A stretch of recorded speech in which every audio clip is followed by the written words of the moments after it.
अगर आप अच्छा कंटेंट फॉलो करते हैं, कंसिस्टेंटली मेहनत करते हैं, मॉक टेस्ट लगाते हैं, अपनी परफॉर्मेंस को रिव्यू करके उस पे इंप्रूवमेंट्स करते हैं, तो आप सेल्फ स्टडी करके भी एनएलयूज में एडमिशन ले सकते हैं। कि यार क्या है, मैं पूरा दिन एक ही सब्जेक्ट पढ़ता रहता हूँ। एक डिफिकल्ट पढ़ो और साथ में उसके जो आपका एक इंटरेस्ट का सब्जेक्ट है वो पढ़ लीजिए। कंटेंट बहुत अच्छे से पढ़ लिया, आपको लगता है यू आर वेरी कॉन्फिडेंट कि आपको सब कुछ आता है, चाहे कोई भी टॉपिक आप उठा लो, logical reasoning, quantitative aptitude, English, current affairs, legal reasoning, मुझे सब आता है। बट जब आपने प्रैक्टिस ही नहीं की उसकी, तो आपको कैसे पता चलेगा इन टॉपिक्स में से किस तरह के क्वेश्चंस आते हैं? आप एकदम से वहां पे भौचक्के रह जाओगे। Hello everyone, a very warm welcome to today's session. I hope you all are doing absolutely fine and ready to begin with today's session. तो आज के सेशन में हम एक बहुत ही इंपॉर्टेंट चीज डिस्कस करने वाले हैं कि क्लैट 2025 के लिए जो बच्चे घर से यानी कि खुद सेल्फ स्टडी करके प्रिपेयर करना चाहते हैं, उनके लिए आज हम कुछ इंपॉर्टेंट टिप्स और स्ट्रेटजीज लेकर आए हैं that how they should begin with their preparation. किस तरह की बुक्स और कैसा मटेरियल उनको फॉलो करना चाहिए, क्या उनका सीक्वेंस होना चाहिए या क्या स्ट्रेटजी होनी चाहिए, हाउ दे शुड बिगिन, और इन बिटवीन उनको क्या क्या चीजें रूटीन बेसिस पे फॉलो करनी चाहिए। ये सब चीजें आज के इस सेशन में हम डिटेल में डिस्कस करने वाले हैं। तो जल्दी से हम शुरू करते हैं इस सेशन के साथ। तो सबसे पहले सेल्फ प्रिपरेशन फॉर क्लैट 2025, यानी कि जो सेल्फ स्टडी करके क्लैट 2025 को टारगेट कर रहे हैं, एनएलयूज में एडमिशन लेना चाहते हैं, आज का ये सेशन उन सभी बच्चों के लिए बहुत इंपॉर्टेंट है। अब कई बच्चों के मन में कंसर्न होगी कि बहुत सारे बच्चे कोचिंग ले रहे हैं, बहुत सारे बच्चे तो इतने रिनोन्ड इंस्टीट्यूट से तैयारी कर रहे हैं, हम खुद तैयारी करके कैसे एडमिशन ले सकते हैं? ऐसा बिल्कुल पॉसिबल है, क्योंकि what matters is sincere efforts. अगर आप अच्छा कंटेंट फॉलो करते हैं, कंसिस्टेंटली मेहनत करते हैं, मॉक टेस्ट लगाते हैं, अपनी परफॉर्मेंस को रिव्यू करके उस पे इंप्रूवमेंट्स करते हैं, तो आप सेल्फ स्टडी करके भी एनएलयूज में एडमिशन ले सकते हैं। It is not at all impossible. ऐसा नहीं है कि ऐसा इम्पॉसिबल है या ये अनअचीवेबल टास्क है जो आप अचीव नहीं कर सकते। नहीं, अगर आप अपने आप पर विश्वास रखेंगे, आप कॉन्स्टेंटली मेहनत करेंगे, आप अच्छा कंटेंट फॉलो करेंगे, प्रैक्टिस करेंगे, अपनी परफॉर्मेंस को रिव्यू करेंगे, you will definitely make it to NLUs. ये कोई हार्ड टास्क नहीं है, ठीक है? तो इसी के साथ अब हम शुरू करते हैं कि आपकी सबसे पहली स्ट्रैटेजी क्या होनी चाहिए। सबसे पहले यू शुड स्टार्ट अर्ली। ये मत सोचो मैं तो आखिरी के 1 महीने में जाकर पढ़ना शुरू करूंगा, नहीं। आपको जिस दिन आपने यूँ सोच लिया कि मुझे आज एनएलयू, आज मैं सोचता हूँ कि अब मैंने अपना डिसाइड कर लिया है कि मुझे कौन-सा करियर चाहिए अपनी लाइफ में। मुझे लॉ करनी है और मुझे एनएलयू से लॉ करनी है। जिस दिन आपने सोच लिया, उस दिन से आपकी तैयारी शुरू हो जानी चाहिए। There should not be any procrastination, 1 महीने बाद करूँगा, 2 महीने बाद करूँगा। क्योंकि आज अगर आप तैयारी नहीं करोगे तो आपकी जगह कोई और बच्चा तैयारी करने लग जाएगा and he will take your seat. So you have to be wise enough for yourself to start early. The first and foremost step towards effective CLAT preparation is starting early with the studies. जितना जल्दी शुरू करोगे, syllabus उतना जल्दी timely complete कर पाओगे। Time से syllabus complete हो जाएगा तो प्रैक्टिस करने का भी बहुत सारा टाइम मिलेगा। प्रैक्टिस जितना ज्यादा करोगे उतना अच्छे से आपको पता चलेगा कौन से आपके वीक एरियाज हैं, कौन से आपके स्ट्रॉन्ग एरियाज हैं। वो जब आप डिटरमिन कर पाओगे तो पेपर को अकॉर्डिंगली अच्छे से अटेम्प्ट कर पाओगे और आपकी परफॉर्मेंस भी अच्छी इंप्रूव हो जाएगी। तो सबसे पहला कदम ही जरूरी है। उसके बाद तो स्टेप बाय स्टेप आप सारी चीजें करते जाओगे। पहला कदम लेना ही सबसे महत्वपूर्ण होता है। So first step is half the journey. इसीलिए कहते हैं पहला कदम ले लिया तो मतलब आधा सफर तो आपने वहीं पर पूरा कर लिया है, बाकी की जर्नी तो इजीली पूरी हो जाएगी। तो जल्दी से स्टार्ट कर दीजिए, क्योंकि अभी भी 1 दिसंबर को आपका एग्जाम शेड्यूल्ड है। अब तो आपके पास 5 महीने से भी कम है। हर एक दिन बहुत महत्वपूर्ण है आपकी इस तैयारी में। Then starting early with preparation helps finish the CLAT syllabus in time. ऐसा मत करना मैं ये टॉपिक छोड़ दूंगा, मैं करंट अफेयर्स नहीं करूंगा, मैं बाकी सभी टॉपिक्स को अच्छे से तैयार करके जाऊंगा कि मेरा वो वहां पर भी कॉम्पेंसेट हो जाए। नहीं, आपको पूरा सिलेबस अच्छे से करके जाना है। ये नहीं छोड़ सकते आप, मैं क्वांटिटेटिव एप्टीट्यूड छोड़ दूंगा, मैं लॉजिकल रीजनिंग इतने अच्छे से नहीं करूंगा। नहीं, जब आपका हर सेक्शन स्ट्रांग होगा, अच्छे से आप उसको प्रिपेयर करोगे, तभी आप एनएलयूज में एडमिशन ले पाओगे। Then which further gives ample time to practice previous year question papers and mock test. along with this preparation, जैसे ही आप पढ़ना शुरू करते हो, किसी भी आप एग्जाम की तैयारी करो, चाहे वो आप आज कर रहे हो या आपने स्कूल में पहले की है, तो आप क्या करते हो, पहले प्रीवियस ईयर पेपर्स देखते हो ना। तो तैयारी शुरू करने से पहले, अब कंटेंट को शुरू करने से पहले कुछ प्रीवियस ईयर पेपर्स को जरूर एनालाइज करो, जिससे आपको आइडिया हो, अच्छा पिछले साल पेपर हुआ था तो ये पेपर का ट्रेंड था। इस तरह से इस फॉर्मेट में क्वेश्चंस पूछे जाते हैं, इस फील्ड से ज्यादा क्वेश्चन पूछे जाते हैं। मेरा फेवरेट एरिया इसमें से कौन सा है, मेरे लिए वीक एरिया कौन सा रहने वाला है, ये सब आप कब डिटरमिन कर पाएंगे, ये सब आप डिटरमिन कर पाएंगे only after the previous year questions analysis. Then last is, do not wait for the last 2-3 months, start your CLAT preparation now. Again ये मत सोचना आखिरी के 2-3 महीने पढ़ लूंगा हो जाएगा, नहीं। इतनी आपकी अगर लेड बैक एटीट्यूड रहेगा तो आपका एडमिशन नहीं हो पाएगा, क्योंकि क्लैट का जो एग्जामिनेशन है उसका स्टैंडर्ड हाई होता है as compared to other law examinations. क्योंकि आप तैयारी नहीं करोगे, अगेन आपकी जगह कोई और कर रहा होगा, सीट उसे मिल जाएगी, ठीक है ना। तो अपनी तैयारी जल्दी से शुरू कर दो। Then make a study plan, आपका एक प्रॉपर स्टडी प्लान होना चाहिए। जो आपने प्रीवियस ईयर पेपर एनालिसिस कर लिए, आपने सिलेबस आपके सामने रख लिया, अब आपको एक प्लान बनाना है कि अगले 3 महीने में मुझे सिलेबस कंप्लीट करना है। उसके लिए आपको चूज करना होगा, मेरा ये वीक एरिया है, मेरा करंट अफेयर्स वीक एरिया है, मेरा लॉजिकल रीजनिंग वीक एरिया है, मेरा क्वांटिटेटिव एप्टीट्यूड वीक एरिया है। इनमें से जो भी आपका वीक एरिया है, पहले आप उसको स्ट्रेंथन कीजिए। एक आपको जो डिफिकल्ट सब्जेक्ट लगता है, आप उससे शुरू कीजिए, और उसके पैरेलल जो आपको लगता है कि ये तो मेरा मेरा इंटरेस्ट का सब्जेक्ट है, उसको उठा लीजिए। तो 2 सब्जेक्ट्स को डेली बेसिस पे पढ़ना शुरू कीजिए, और इन दोनों को सिंसियरली पढ़िए। ऐसे क्या होगा, 2 सब्जेक्ट पढ़ने से आपको बोरियत नहीं होगी, आपको बोर्डम महसूस नहीं होगा कि यार क्या है, मैं पूरा दिन एक ही सब्जेक्ट पढ़ता रहता हूँ। एक डिफिकल्ट पढ़ो और साथ में उसके जो आपका एक इंटरेस्ट का सब्जेक्ट है वो पढ़ लीजिए। सपोज आपको करंट अफेयर्स इंटरेस्टिंग लगते हैं और आपको जो लॉजिकल रीजनिंग है वो थोड़ा डिफिकल्ट लगता है, तो आप इन दोनों को साथ में पढ़ सकते हैं, ताकि आपको एक बैलेंस जो है आपकी प्रिपरेशन में वो बना रहे। Then to ace CLAT 2025, it is important to plan your studies well. Make a weekly and monthly timetable. वो होता है ना, टारगेट्स मिलते हैं लोगों को कंपनीज में जो काम करते हैं या जो गवर्नमेंट ऑफिसेज में काम करते हैं, तो आपको भी अपने लिए टारगेट सेट करना है। मेरा वीकली ये टारगेट है, मंथली ये टारगेट है, ओवरऑल मेरा ये टारगेट है। 3 महीने में मुझे सिलेबस कंप्लीट करना है, तो मुझे 1 महीने में ये सब्जेक्ट कंप्लीट करने हैं, उसके लिए मुझे हर हफ्ते इतना टॉपिक कंटेंट खत्म करना होगा। तो ऐसे स्मार्ट तरीके से आपको आपका जो डेडलाइंस हैं या जो आपका टारगेट है वो आपको डिटरमिन करने पड़ेंगे। अब वो आप किसी का कॉपी पेस्ट नहीं कर सकते, वो आप अपनी पेस के अकॉर्डिंगली, आपकी जो नॉलेज है उसके अकॉर्डिंगली आप अपना टाइम टेबल या अपना स्टडी प्लान बनाइए।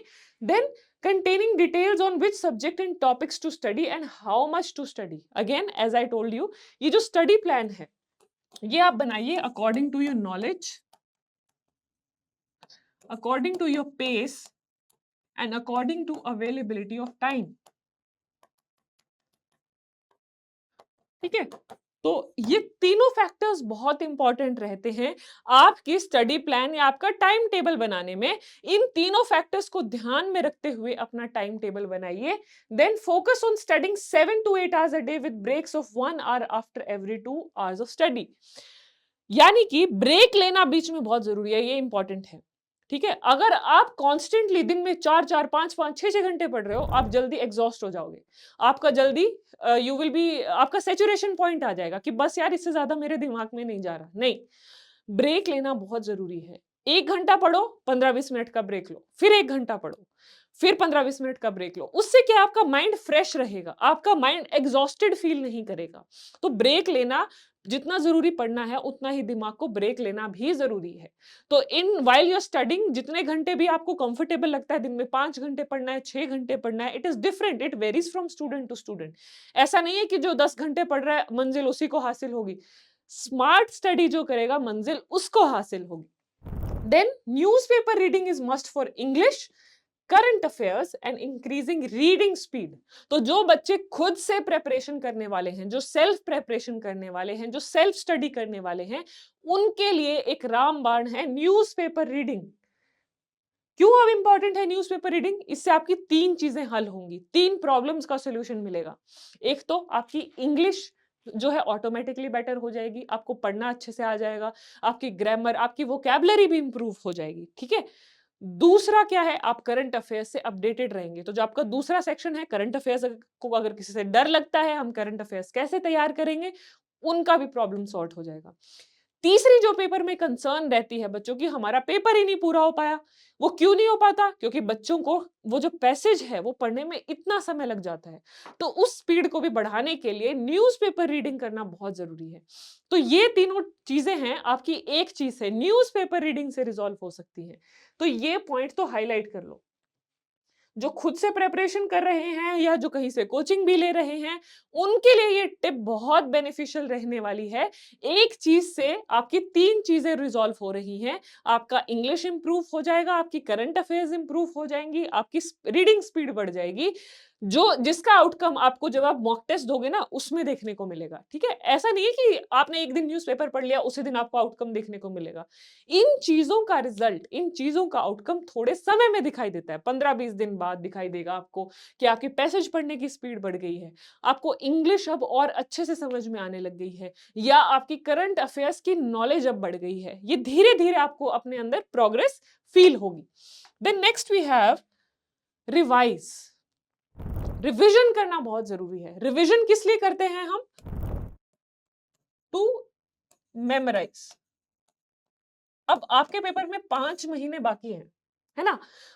5 महीने में आज जो आपने पढ़ लिया, आज आपने जो शुरू किया पढ़ना, उसको आपने जब 5 महीने जब खत्म होने वाले हैं, उसको तब तक छेड़ा ही नहीं, आपने उसको रिवाइज ही नहीं किया, तो क्या वो आपको मेमोराइज होगा? क्या वो आपको याद रहेगा? नहीं रहेगा।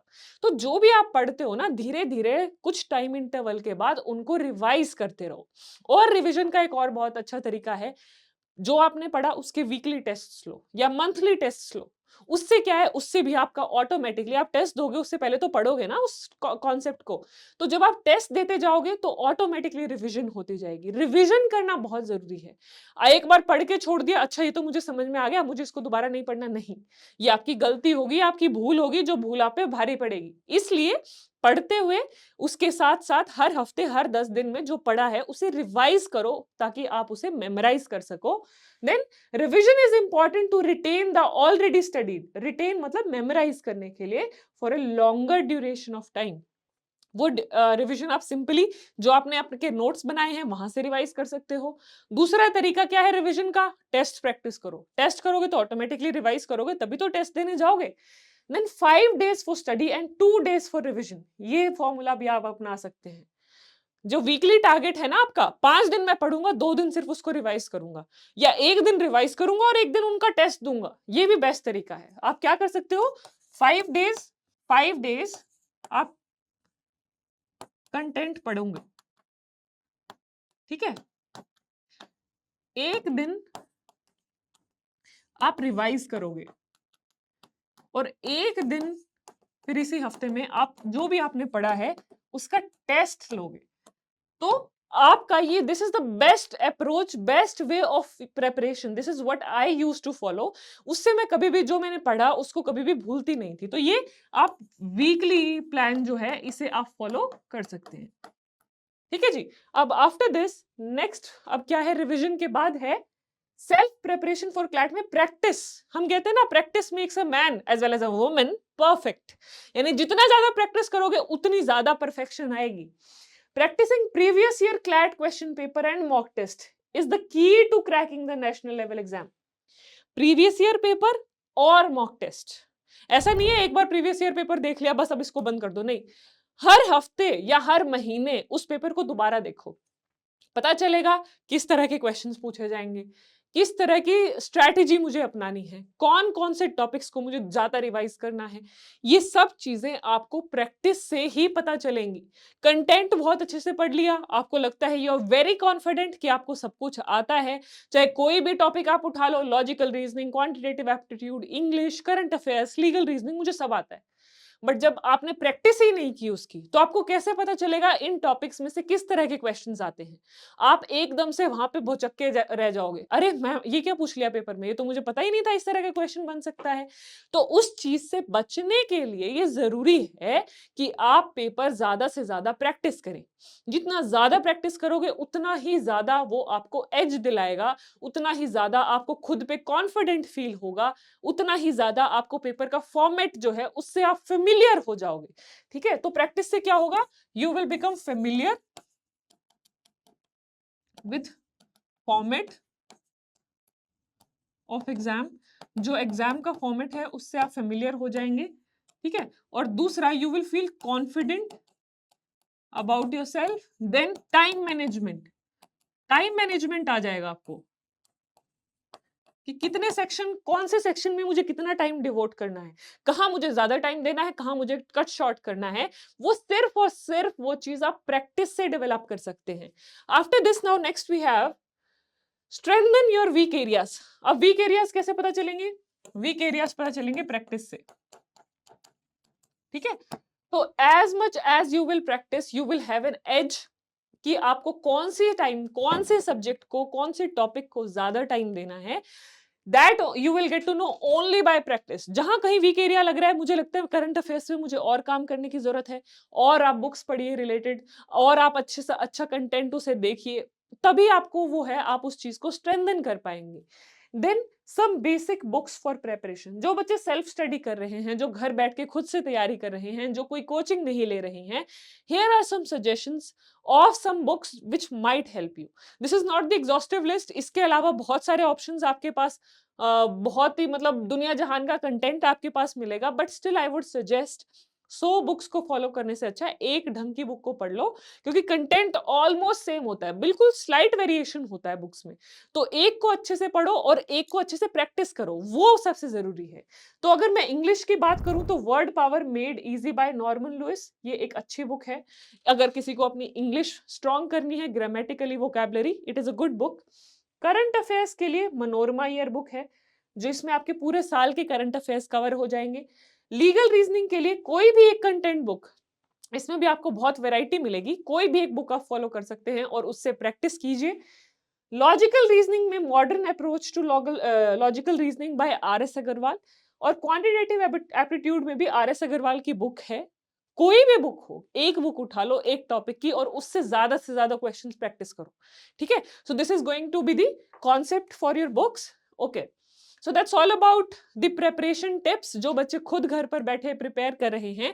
आई होप जो ये आज का सेशन था, जो हमने डिस्कस किया, वो आप सभी के लिए हेल्पफुल रहे, आप सभी के लिए फ्रूटफुल रहे, और आपको आपकी प्लानिंग स्ट्रैटेजी डेवलप करने में, बनाने में थोड़ा हेल्पफुल भी रहेगा। और इसके अलावा किसी भी बच्चे के कोई डाउट्स हो, कोई कंसर्न्स हो, तो आप वो कमेंट सेक्शन में पूछ सकते हैं। I will be addressing your concerns in the comment section also. So that's all about today's session. Thank you everyone. I hope you all have a great day ahead. Thank you.